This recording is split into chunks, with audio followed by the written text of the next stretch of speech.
vient de la Suisse et vont au Portugal parce qu'il revient, donc il rentre dans leur pays par rapport aux personnes qui viennent du Portugal en Suisse.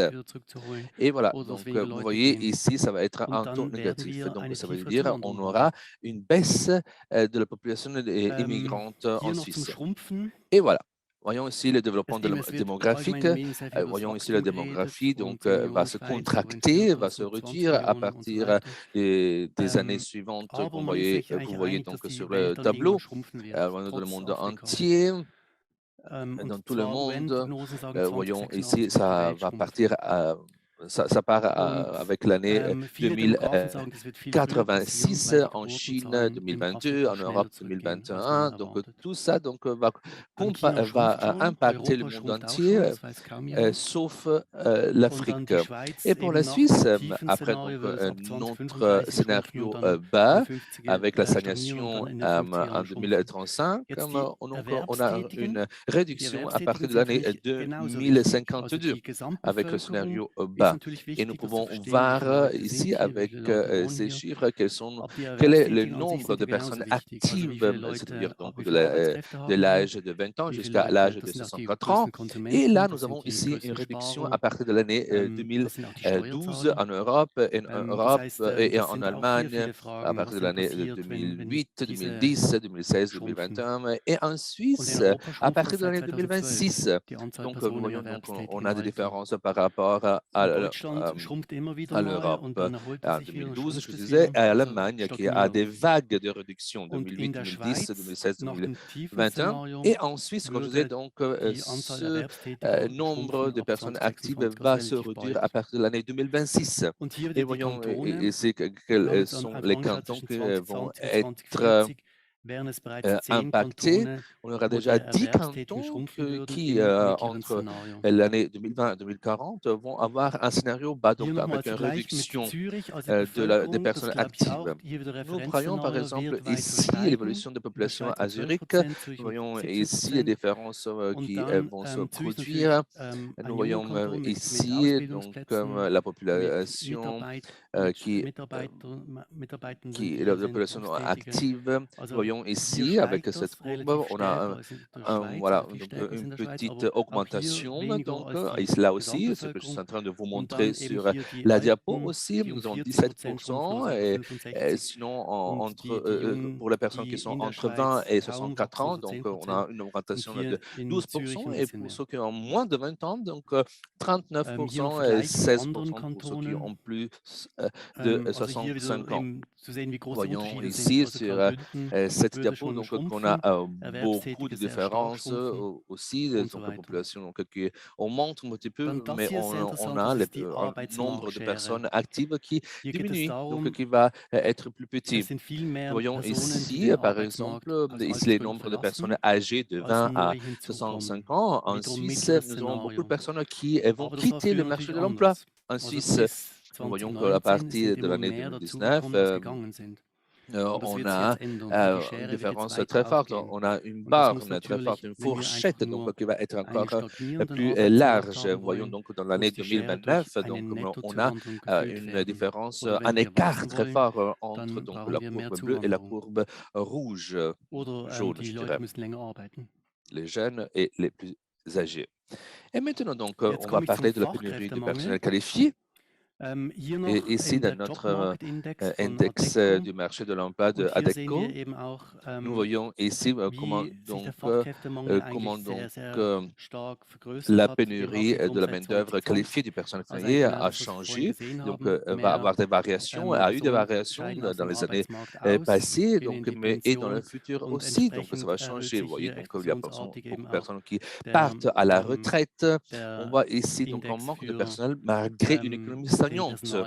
Et vous voyez ici, c'est notre index d'ADECO, et là, nous avons notre site Internet des sociétés, des entreprises, et on a une troisième courbe la plus baisse, donc, qui est une courbe qui concerne donc, le portail des postes vacants en Internet. Voyons ici donc la guerre des talents qui continue à s'intensifier. Vous voyez ici Et ce n'est pas vraiment comme maintenant, ça va être encore plus intensif.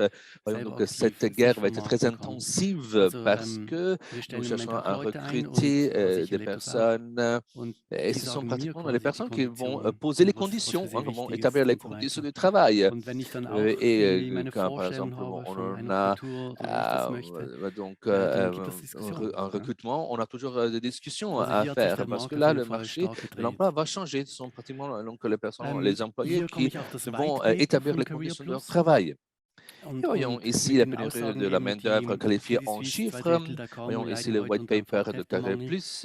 On vu ici deux tiers des PME souffrent aujourd'hui d'une pénurie de personnel qualifié. Et il faut voir maintenant donc, que ce sujet doit être traité d'une façon très sensible parce que nous savons qu'on a beaucoup d'indépendants aussi sur le marché de l'emploi.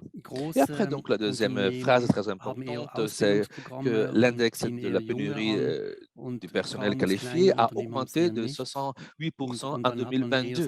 Donc, ça veut dire que c'est un cycle très fort donc, qui va commencer. C'est un autre effet donc, de ce qu'on a vu dans les années passées. Et après, comme